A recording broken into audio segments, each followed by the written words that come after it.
Хамтдаа өнөөдрийнхөө чимээгүй цагийг эхлүүлье. За өнөөдрийн чимээгүй цагийн сэдэв Есүс хаа сайгүй оршигч нэгэн гэсэн сэдэв байна. За залбираад эхлэе.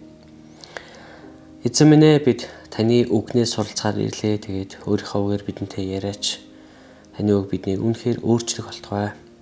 Амен. Нэгэн дулаахан хаврын үдшиж манай гэр бүл орон нутгийнхаа их сургуулийн хөл бөмбөгийн тэмцээн үзэхээр очсон юм.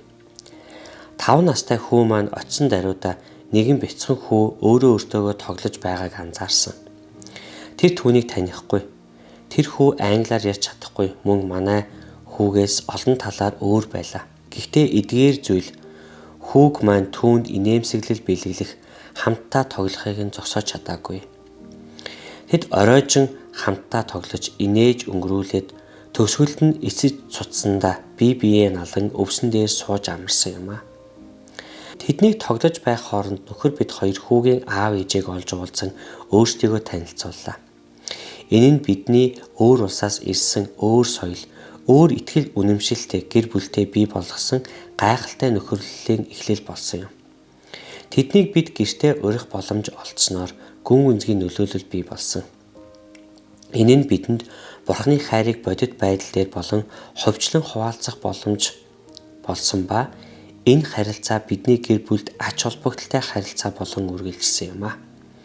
Энэ харилцаа биднийг сунгаж, мөн биднийг илүү сайн болгож өөрчилж байсан. Энэ бүхэн бидний хүү яг л Есүс шиг тэр бяцхан хүүг хайрласнаар эхэлсэн юм. Тэр хэн нэгнийг онцгойлдоггүй. Түүнийг бид амьдралдаа оруулах үед хэн гэдгээс минь үл шалтгаалan тэр бидний амьдралд орж ирдэг. Тэр биднийг байгаагаар минь хүлээн авдаг юм а. Хизээ хамгийн сүүлд та зоригтойгоор өөрөөсөө өөр хэн нэгэнд хүрч үйлчилсэн бэ?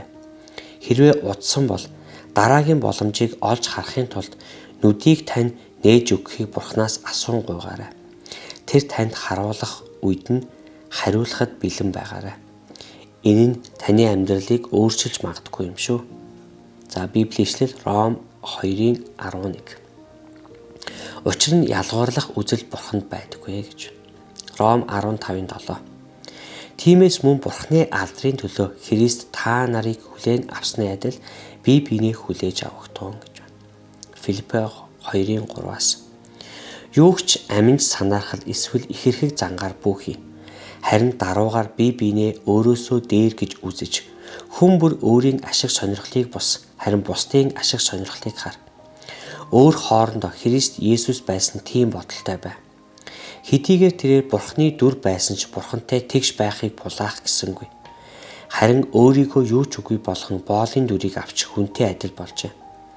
Хүн төрхийг олсон тэрээр өөрийгөө мөхөс болгож үхэлд загалмайн үхэлд хүртэл дуулууртай байв.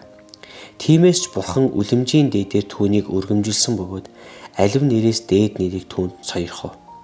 Энэ нь Есүсийн нэрд Тэнгэр, газар дээр, газрын доорх бүгд өвдөг сүгдэж, Бурхан эцгийн алдрын төлөө Есүс Христ бол эзэн гэж хэл бүхэн хүлээн зөвшөөрөхийн учир ажээ гэж.